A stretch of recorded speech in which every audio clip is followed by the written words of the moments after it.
Hi, everybody. Good evening, good afternoon. Senator Mona Das here from the 47th District.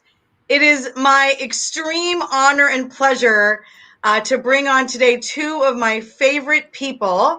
We have joining us today Dr. Libba Pinchot, who is the co-founder from Pinchot University, or BGI, where I did go to grad school. And then we have the amazing Stacy Flynn, who is the CEO of Evernew. And I look forward to talking with both of them. But let me give you a little bit of background on what we're doing today. We have just launched this series, the Environmental Live series. And I want to bring on folks to talk about the circular economy. And this year, we passed Senate Bill 5022. Which is rooted in the circular economy. One of the big parts of the bill is that plastic, we don't have markets for recycled plastic. Ever since China stopped taking our plastic, they've just been collecting in landfills and recycling centers across the country. And in Washington, what we're doing is we're asking beverage manufacturers, the dairy industry, shampoo bottles, conditioner, any plastic that contains any kind of liquid, to by 2030, 50% of that new bottle will need to be made out of recycled material. And for me, that's the circular economy and the regenerative economy. And I'll tell you how I came to this. My father, when I was in high school, and still works in the aluminum industry, but I remember distinctly going to visit him in his office. And he held up a aluminum can proudly and said, "This can will be a new can in 60 days. And I want to just give you a little preview that Stacy Flynn, the amazing Stacy Flynn, has figured out a way to do that with cotton fiber, how old cotton fiber will become new cotton fiber. And she's going to tell us all about her incredible journey to get there. And so I'm really excited to introduce these two powerful sheroes of mine and talk a little bit more about the circular economy. In my mind, that is the wave of the future. And I look forward to continuing to bring bills to Washington to move us forward in the circular economy. So thank you all for being here. I will allow, I want the women to introduce themselves. They know their backgrounds and can do a great job sharing. So first I want to introduce Dr. Libba Pinchot. If you want to share your, anything you want to share about your background. I know you've done a lot of great things, about your personal story, why you wanted to be a part of this conversation, and how you are connected to Miss Stacy Flynn and myself. And so, Libba, please give us a good start. Well, first, this is such an honor to be in your world, Senator Das. And I've known you for a long time, and you and many of your other colleagues who have been coming in and causing a lot of transformative change in the State House. Yay! Yeah, I mean, wow. Yeah, government's working here, right? Yes. Keep it working.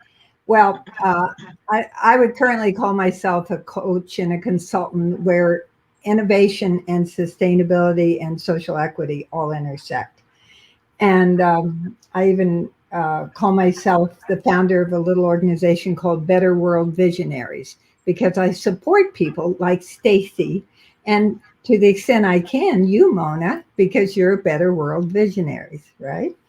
Um, and I kind of fell into sustainability, and I was actually lucky, and I kind of grew up in it in the '60s and the '70s, and I was a farmer and I was a grad student and I worked in corporations and I worked in schools and nonprofits and a family therapy setting. And the whole thing was about transformative change. And and eventually I started working in corporations, which is sort of a different from all those other things I said. And but focused on getting regular employees to bring their values to work and implement them into the kinds of programs that could transform the organization from inside. And it sort of worked. It worked in hundreds of instances. But then again, it didn't always work because of the inherent barriers in the corporate setting. And short time frames and having to respond to shareholders investments and so forth. But what I became awestruck by in that work was the thousands, hundreds of thousands of people inside these organizations who would do anything to make the world better and just didn't know how and didn't have access, right? So that's my story, and we'll talk more. But Stacy, tell your story, because I've known Stacy for, we figured, 12 years now. Yeah, since she arrived as a student. Yep. Yeah, and have been enormously admiring of you the whole time. Thank you, Liva. Thank you. Thank you, Senator Doss.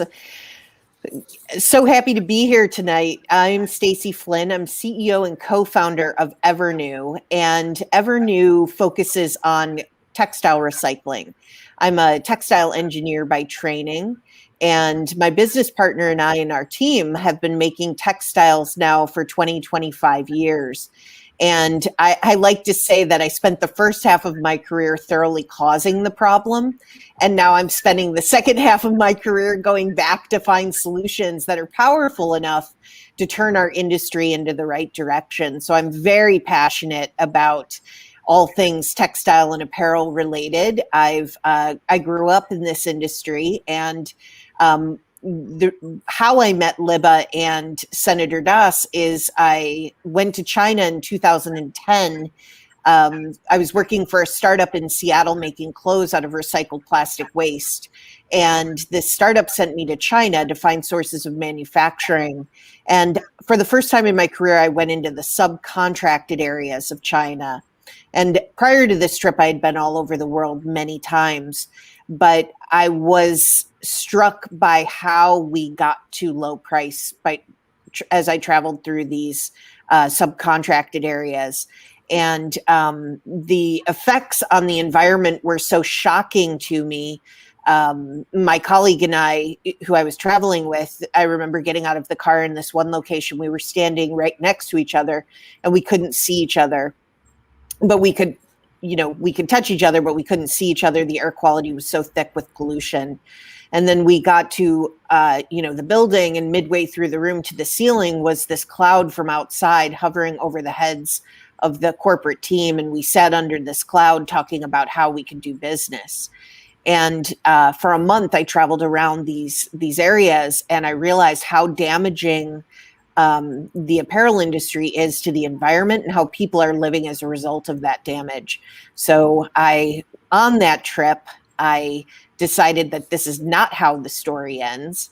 And I found BGI by Googling Sustainable MBA Seattle, and ended up meeting Liba and Senator Doss, and the rest is history. Started my graduate studies at BGI, and we were prototyping. Our first prototype, I took a t-shirt from a solid to a liquid and back to a solid with a syringe. And that's how we got started. Amazing.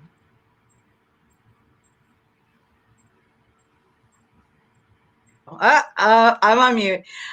Stacy, every time you tell that story, I get chills. I can't even imagine what that must have felt like viscerally, to be in a room standing next to someone where you can't see them, and you know that they're there. It's such a powerful story, and thank you for sharing it. And I want to just thank you for taking that moment, that aha moment that you had there, and then turning it into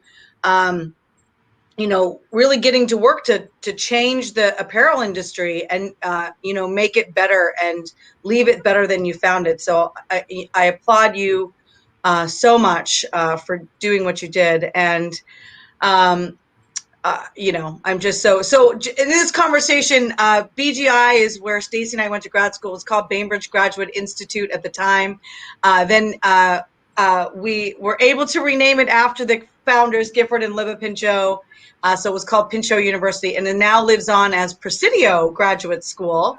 So all three of those universities are sort of synonymous in name. So just wanted to put that out there. So we talked a little bit about this work and what got you into it. I want to start off with just a general question. It's been a really tough year for many folks, for all of us, but for many folks. And I want to just ask you both, what's something that made you happy or something that has given you hope? Okay, I'll start. Black Lives Matter bringing attention in a new way and a groundswell of support, which we haven't seen since the 60s. Attention to income inequality, which is rising, which is beautiful. And just recently, a few of the best corporations are beginning to weigh in on democracy, supporting good government, politics, and that's in a positive sense, and promoting democracy, and that's really new. And then the innovators, the B Corps, the ever new, and all your friends. Yeah. How about you, Stacy?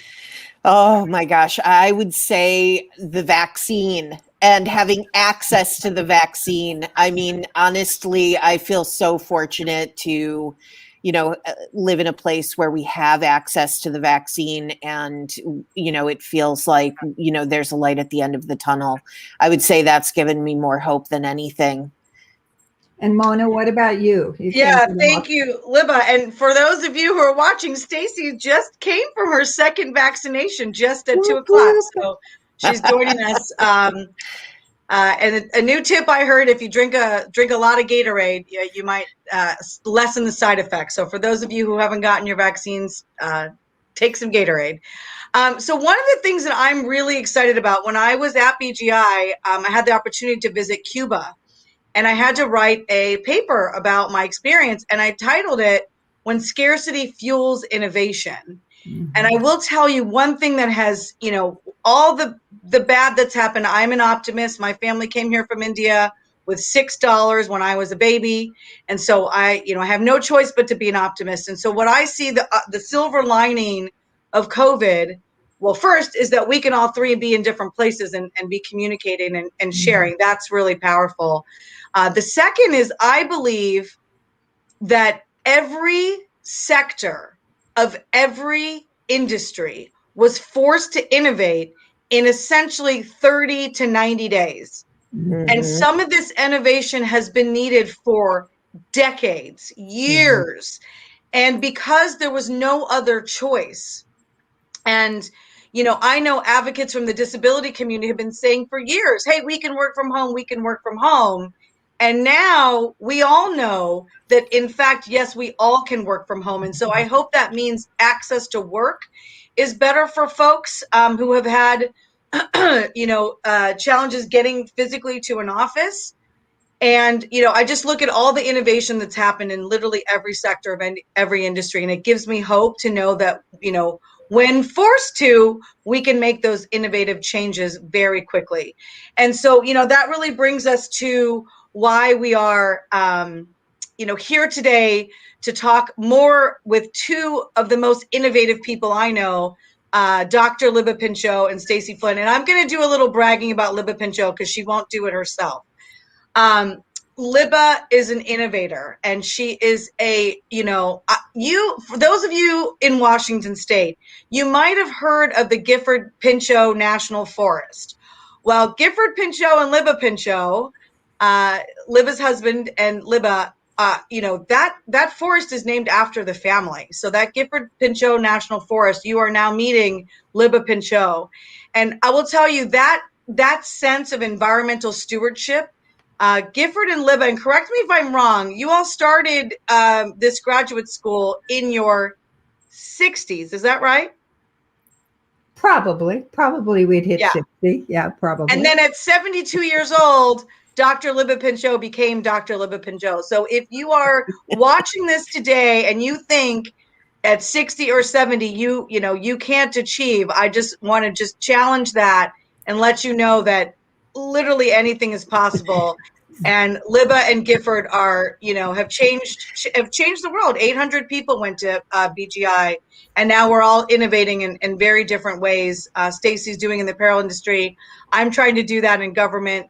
So, Libba's story is just phenomenal. And I want to highlight one of my dearest mentors and friends, and how amazing you have done to change the world. That BGI was the first university to put the words business and sustainability together in the same MBA program, and really just has innovated from there. So just wanted to let everyone know what rock stars we have on this call today. Here, Mona, too. Libba was always the guiding light at school, and I'll never forget, every time you saw Libba and you were heading somewhere, she'd be like, do your homework. Don't forget to do your homework. Do your homework, guys. Make sure you keep up. Yeah. Yeah, absolutely. She was the mother to us all. It was really great.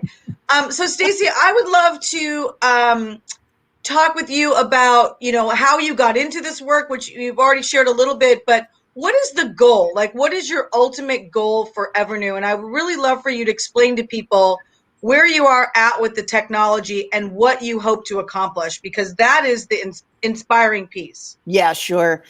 So, like apparel, like all consumable products, is the business model is based on style obsolescence, and consumption is the key driver. So basically, businesses make money by inspiring people to buy more product. Right now, there is nowhere for these products to go other than landfills. So to me, the model is insanity. It's like, we put all of this value into our clothing. Subject matter experts like me and my team, we engineer textiles that we distribute to every human on the planet. And right now, even if there's a delay, like with wiping cloths and insulation and things like that, all textiles end up in a landfill or incinerator eventually. So, one of the things that we really want to do is we're looking at this problem from a technical perspective, and we want to take products that are just about to go into a landfill and incinerator, and we want to basically take those materials and depolymerize them. So we want to bring them back down to their lowest common denominator, and then provide the resources and the technology to basically build them back up into whatever new, useful, and beautiful thing a designer wants to create. And really, when we think of the circular economy, I think this is one of the greatest design challenges of our century. How do we take things from one form and shift them into another form with no loss in value? It's much more, it's a much more economically powerful model. It's a much more powerful environmental model. And it really does push our creative juices into levels that, right now we are developing old t-shirts into carbon fiber that is being developed into car chassis to make recoverable and recyclable automotive out of old t-shirts. It's just unbelievable what we can do today with technology. That is, I hadn't heard about that part. That's so powerful. Stacy, I would love for you to share some of the wins you've already had and let folks understand some of the brands that are behind you and are supporting this technology, and some of the things that you've already created. Yeah, so our 4 early adopters are Levi's, Adidas, Stella McCartney, and Target. And really, one of the things that, when we started this business, Christo and I had a lot of contacts. We had a lot of, we worked for some of the biggest textile mills, brands, and retailers in the world in our past. But we wanted to make sure that we were, being as efficient as possible with the limited resources we had. So we really went after Levi's because they represented denim, Adidas because they represented athletic, Stella, she represents luxury, and Target represents mass. And that essentially is the market by working with those 4 early adopters. We wanted to understand their business and almost adopt us as an external R&D partner for them. So we worked really closely with these companies to develop products that essentially outperform what virgin materials can do on their own, because sustainable materials in the past have asked consumers to give up the way products look, feel, or perform in some way. And we wanted to take that off the table with our design teams and say, let's push these into higher performing arenas. And oh, by the way, we're cutting water by 98% compared to cotton. We're cutting CO2 by 90% compared to polyester.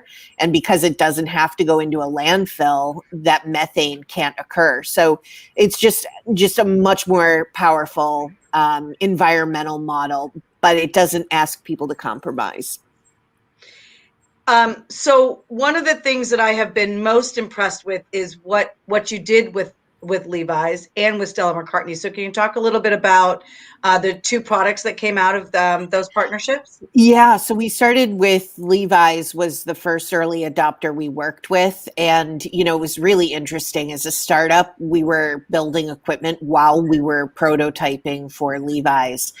And Christo and I originally, with the first fiber that was coming out, we were going to put it into a range of demonstration fabrics, knits and wovens. And then I kind of had an epiphany. I was like, what if we talked to the Levi's team and just put it all into denim? And got a pair of what's called a minimally viable product. If we got, a minimally viable product in the form of a pair of 511s, that is a much easier sell to an investor than depolymerizing textile waste, because, it's like you lose people when you start talking about molecular regeneration. They're like, we don't even know what fiber is, but they do understand what Levi's jeans are. So we developed that first product, and it was a work of art, actually. That fiber was falling apart as it was being hand spun. It was hand dyed by my weaving professor from FIT in New York. I flew it to San Francisco, and then the Levi's R&D team cut it. And as they were unrolling it, they said it looked like it was hand loomed in a Japanese monastery. So it was just a beautiful piece of fabric, and it's definitely showing its wear and tear now. But as a first minimally viable product, that's what we did for Levi's. And then fast forward to 2019, we did some fiber and yarn development for the Stella Adidas team, and we did basically a B2B launch with Stella McCartney and Adidas in 2019, and we launched a hoodie that the Stella team designed and produced. And there were about 100 garments that were made, and those were given away to really it was an innovation platform for Stella McCartney and Adidas to talk to the press about what they were focusing on from an innovation perspective. So now we've got plans to launch to retail, which I can't really talk about, but we are planning on doing a retail launch this year. That's great. I am the part of the story you don't tell is that you're not just doing cotton. You're not just doing polyester. You seem to be taking on the whole world of fabrics.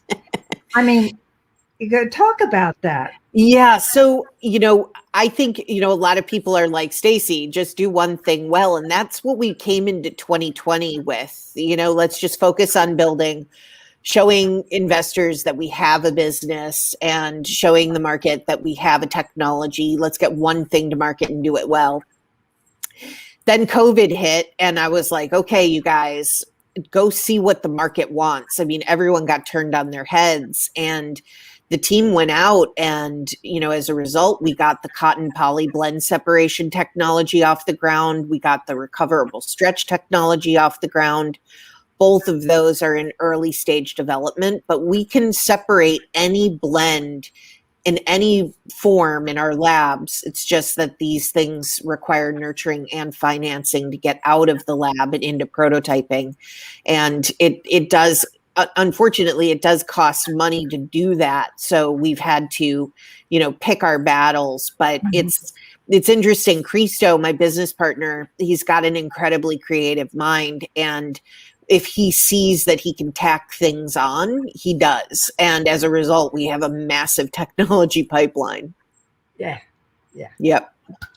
So for those of you who missed it, Stacy's company, Evernew, took old jeans and made them into, broke it down, made it into new cotton fiber, and made new jeans for Levi's 511. I mean, that is like, when I saw a picture of those jeans, my mind was blown. And then did that again for Stella McCartney and her Target line.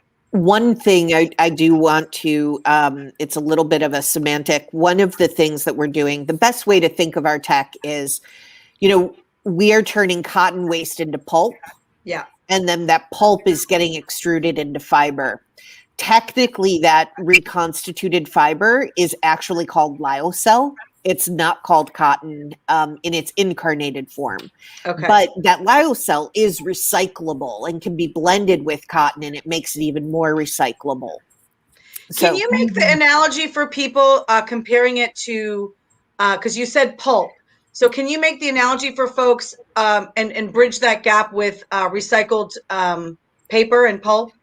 Yeah, sure. So there are 4 kinds of fibers that are made from man-made cellulosics that are made from wood pulp. You've got your rayon, your acetate, cupro, and lyocell. And cupro is made from cotton linters, but all 4 of them can be made using our pulp. 2 of them, lyocell and cupro, can be regenerated multiple times. I heard the best description from one of our team members last week. He was saying, rayon and acetate are derivative, and it's like taking a tomato and turning a tomato into tomato juice. You can't turn the juice back into a tomato. Mm-hmm. Whereas with lyocell and cupro, you take the tomato, you cut a slice off, but it's still a tomato. And that's basically what allows the technologies to be recycled multiple times. But really, we're working with the existing solvent systems right now. We've got solvent systems that are not commercially available yet in the lab that have been designed specifically for textile waste, which are going to be much more powerful because they've been designed for all of the contaminants that waste naturally has. Mm-hmm. Great. Thank you. That tomato example is really, really powerful, really, really easy to understand. So I appreciate that. That's great. Libba, do you have any questions that you were thinking about? Yeah. Like a lot of entrepreneurs, you have been through hard times and easy times and so forth. And, we always ask, what keeps you going? You've kept this going for 12 years and you're still going. And you're mm-hmm.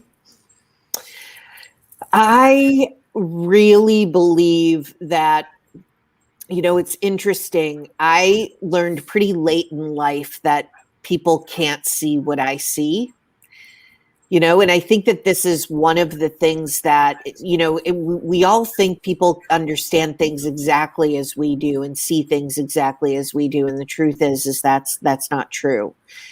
Christo and I see a really unique opportunity to change our industry for the better. And not only that, but the work that we're doing is influencing other industries as well, which is a huge compliment. And it does require a drive that is coming. It's coming from a deeper well than just, because I mean, we could go get jobs and be like everybody else.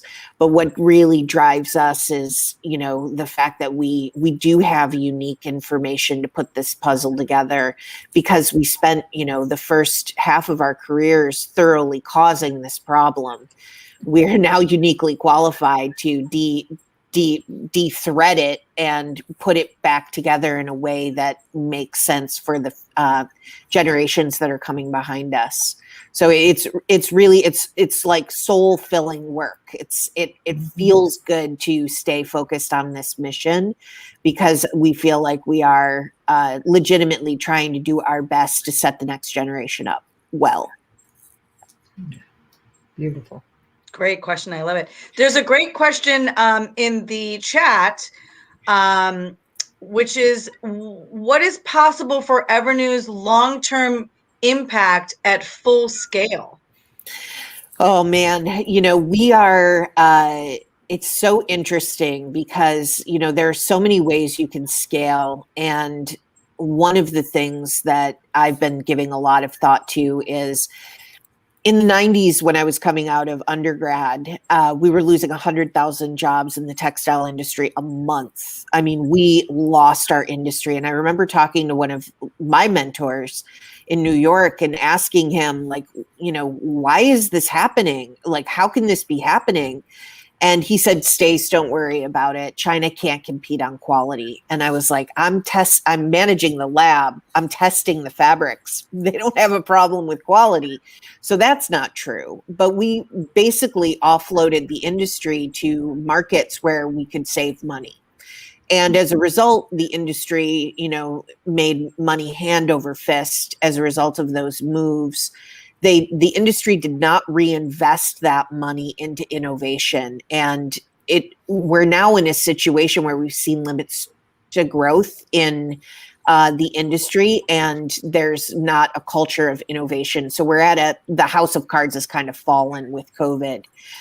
So when I think of scaling, I really do think of how do you build these facilities in local communities and create a way to process local waste that keeps the value in the community, keeps the job creation in the community, and then roll that product up into local supply chains, regional supply chains, and then export those materials to overseas markets for the larger industrial supply chains.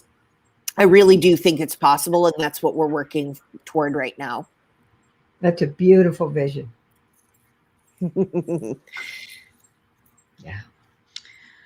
Yeah. One of the things I'd love to know is something, lessons learned, right? Like something surprising that you've learned while you've been navigating this entire process for 12 years. What's something that you would like to share with others, and maybe like if they're starting their journeys or trying to believe in their big picture vision, like what's a lesson that you'd like to share with folks? I would say one of the hardest lessons I learned time and time again is patience. And, especially with these large multinational organizations, I mean, they have a specific way of doing business and they don't know how to operate differently. And it's really easy to say, oh, they just don't get it, or they don't want to do it, or they want to keep things the same. The truth is, and this is part of what we all learned when we were, going through, our sustainable MBA, is you've got to meet people where they are and help them understand how to get to the next level. And I think that that's one of the things that I am continually surprised at, how people eventually come around. Mm-hmm. And I'm thrilled. That's why I have so much hope. People, there's a lot to be pessimistic about in this world, but if you can turn some of the mastodons we've turned, I think anything is possible. So, I stay focused on that. How do we educate people? And look, if someone, trusts me enough to go under the hood of their business and help them find solutions, I'm going to do it, even if it's the most egregious player in the industry. Yeah. Well, that's the thing that I've noticed in the last, 10 years is now sustainability was a fringe word. Now it's a buzzword. It's common word. A lot of corporations are measuring ESG, which is environmental, social Governance. Thank you, Lila. Thanks for the acronyms. Yeah. I mean, and so, when I'm starting to see, corporate America, having committees on boards for ESG, environmental, social governance, I mean, that makes me, which has to do with diversity and equity, inclusion, and the environmental impact on these businesses. I think that to me is that this concept is no longer fringe, and it is the way to do business. And one of the things that I always talk about, and what we learned at BGI all the time, is if you can make the business case, oftentimes doing the more sustainable thing actually saves money. And when you think about what you're doing, is you're taking materials that are already been created and produced and turning them into new fiber to make new garments that have that structural integrity. I mean, it's the wave of the future. I always say that Stacy's going to be the first BGI billionaire, so I look forward to saying I knew you when. And I'm going to make it rain on entrepreneurs. That's right. So, I'd love to know too, and you mentioned this already, but, what have been the biggest challenges in partnership and, making sure industry does embrace, being more environmentally friendly? And you mentioned that you are leading the way, and I know that you are, and other organizations are sort of, jumping on. So I'd love to hear some the challenges and, as we always say, what were the problems and what were the proposed solutions? Yeah, right now, I think the big question that the brands and retailers are trying to crack is, how do all products, whatever they make, how can they make fully recyclable products? And how can we start training consumers to recycle products so they can get them back reliably and build the supply chain around that?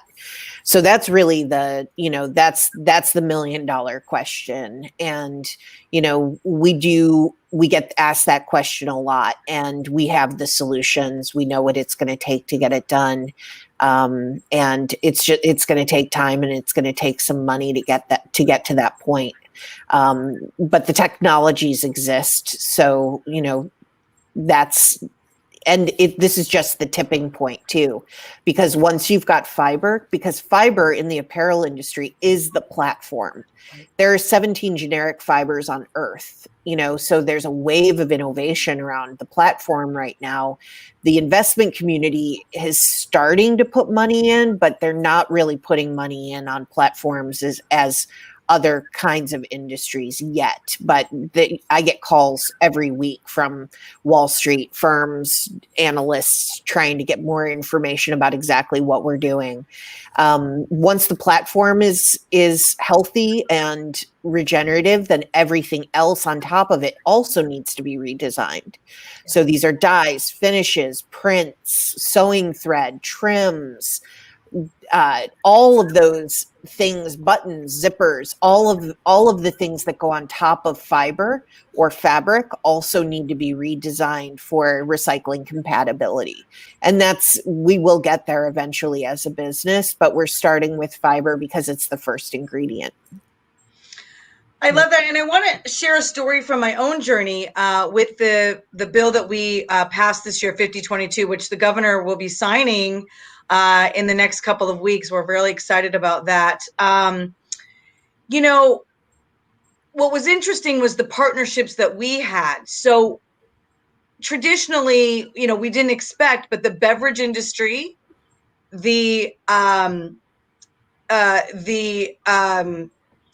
cosmetics industry, Procter and Gamble, they all got on board with this bill because what's happening is consumers are demanding change. And when I say consumers, this is a huge shout out to the millennials and the Zoomers out there, the Gen Z. You all demand these companies become more sustainable, and you moving your dollars. Like there's always this adage, vote with your fork or vote with your dollars or vote with your feet. And so that is what the younger generation is doing. And I'm so grateful because now these companies are realizing that they can't say they have these sustainability goals on their website and then not do anything with that. And so, the beverage industry, shout out to American Beverage Association, literally worked with us hand in hand and were the biggest champions of this bill and getting all the other industries on board to realize that they needed to make a change. And so that to us was, having that partnership really turned the dime, because when you're always fighting these industries, it's really difficult. But to have one or two of them we're willing to stand up and say, no, we want this. Our consumers are demanding it. And if you make it law, then everyone else has to do it too. And so that for us was, monumental for change. And so, Stacey, hats off to you, and Liba. I want to close up here with any following thoughts or questions, but I do want to also add to the audience that's watching. Today we're tackling the circular economy in the fashion industry. I'd like to continue this series with other industries. So if you have other industries that you want to recommend to us and great speakers that can speak about the change and innovation in those particular industries, please let us know. Would love to hear from you all on the innovation that you're seeing out there. And Liba, I want to just make sure we have time for you to ask a few questions if you've got some more. Well, I don't necessarily have a question, but I do have a comment, and that's that I so believe in people, and I mean people of all political affiliations, that they all want to make a better world.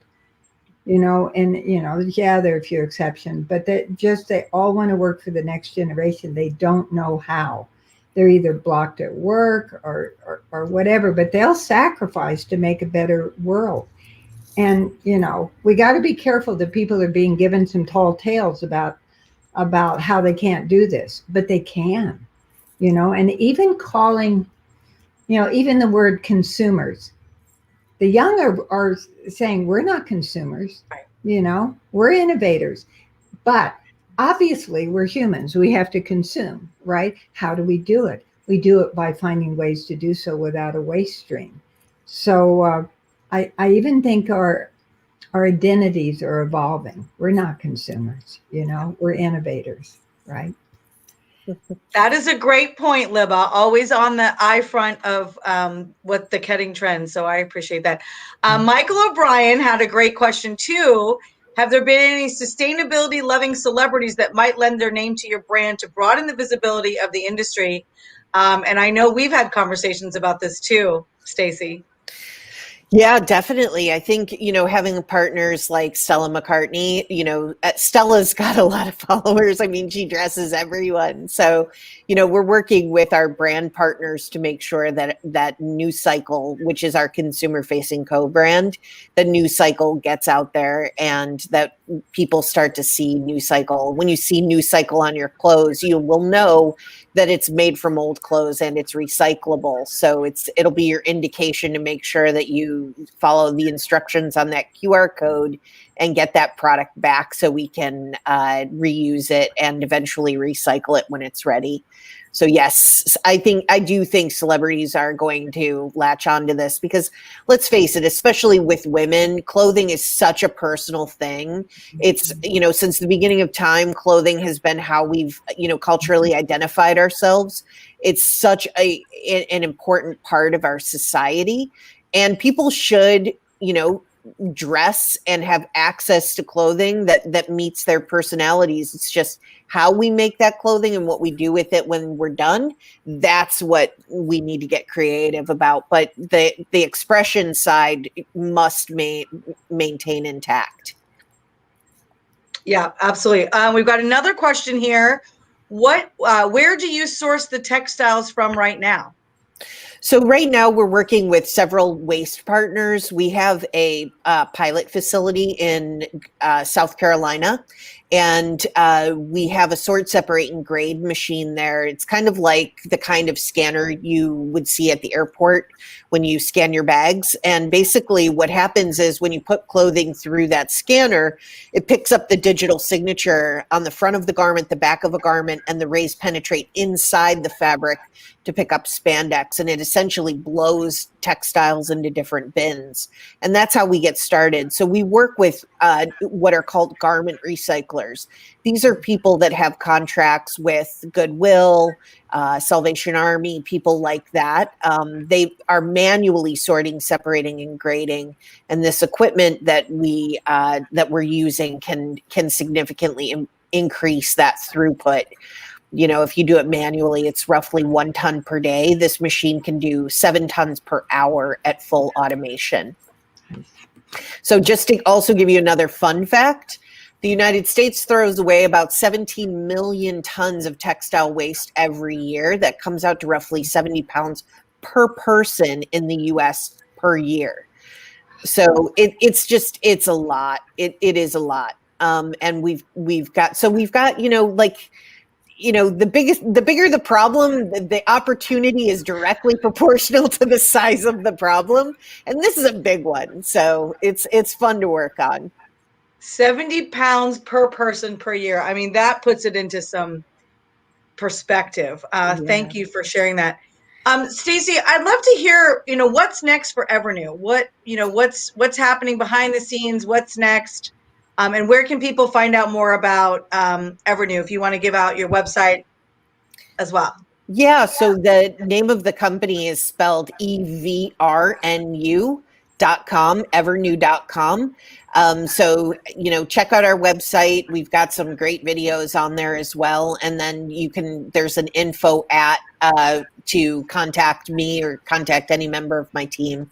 So please reach out at evernew.com. And, in terms of products that, access to the product, we are starting to launch this year. And then next year, we really hope to have some pretty significant launches at retail. So everything will be available on our website. And you can sign up for our newsletter as well to get access to that information. Great. And if folks want to get a hold of you, Liba, how can they find you? They can find me at liba@pincho.com. Great. And I think folks know how to get a hold of me too on our page. And I think Hannah can probably put that in here if you have questions for us or ideas for us for the next version of the circular economy after we move on from fashion. And, I'd love to just give everybody a minute or two to, what I didn't ask, what you'd like to share, any closing remarks. And Liba, I'll start with you.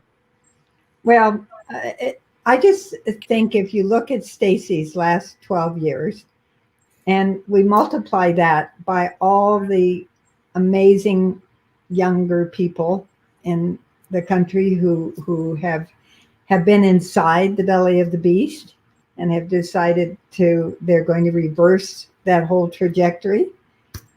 Just think how much we can do. So trust the innovative capacities of the people and support the young. That's what I love doing. And you are a master at that, Liba. Thank you for all your support. Stacey. Yeah. So final remarks, I would just say, one thing that I always say, to people, especially the younger innovators out there, it is really tough work when you choose to start a business yourself. I won't sugarcoat it. It's not a glamorous life, but one thing, to tack on to what Libba said a little more, if you see something in the world that needs to happen and you are uniquely qualified to solve for it, and that's where your energy is driving you, go for it. Because even if people tell you it can't be done, or you can't do it, or if it could have been done, it would have been done a long time ago, that is absolutely not true. And we really do need to follow our hearts and really pursue the things that only we can see. So I would just say, keep going, keep pursuing the world as you would like to see it, and keep the dream alive. It's a hard journey to take the plunge, but it's also incredibly rewarding. And I want to add to that, and that's that you can do it from your day job too. And that's what I have seen. Most of my work has been working with people who are doing it from their day job. Entrepreneuring. Yes, you absolutely can do it from your day job, and you ask for forgiveness, not permission, but you can find a sponsor to help you get away with making some real transformative changes, and that's going on all day, every day. Otherwise, our business world would be set in stone and just ossified completely. So, yeah, keep changing from inside, as well as those of you who want to step outside and do it entrepreneurially. But there's tons of work to be done inside. The term that Stacy and Libba just threw out there is called intrapreneuring. And if you look it up, it will say that the people who invented that word, were Libba and Gifford Pinchot. So Libba, can you tell everybody what intrapreneuring means for those who are new to the concept? Sure. It's functioning like a Stacy, except in a business. She's a I don't know the word. She's a perfect entrepreneur, right? She keeps going despite all, and she has a vision, and it's not about the money, for God's sake. She would have quit long ago if that was her motivation. It's really about her cause.